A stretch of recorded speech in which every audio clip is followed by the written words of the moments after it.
Hi, second grade.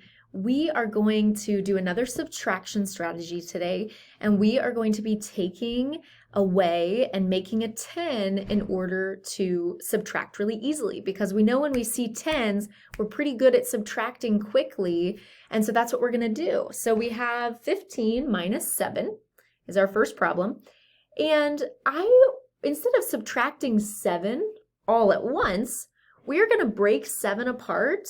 And we're first going to take 5 away from 15, because taking away 5 from 15 is going to give us a 10, because I see a 5 in the ones place. So I know that I can take that 5 away, and that's going to become 10.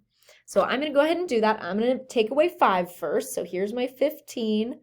I'm going to work backwards and count backwards. So I'm not starting on 15. I'm starting on the next number, and I'm jumping 1, 2, 3, 4, 5. So I'm going to take 5 away because now I got to 10, which is easier to subtract.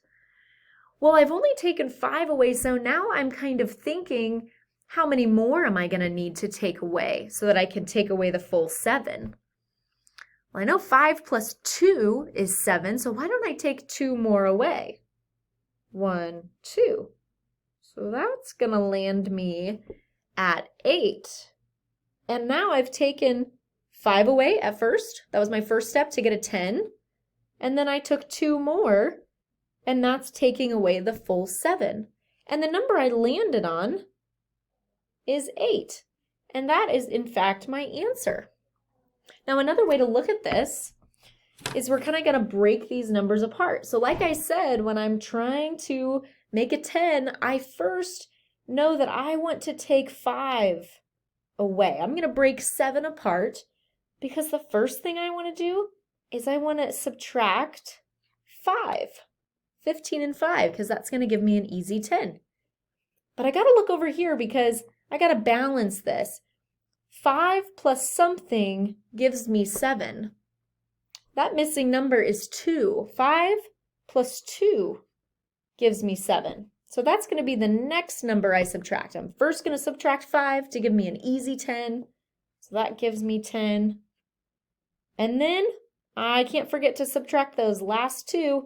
And then I look at that and I think, oh, 10 minus 2, that's 8. I can do that quick.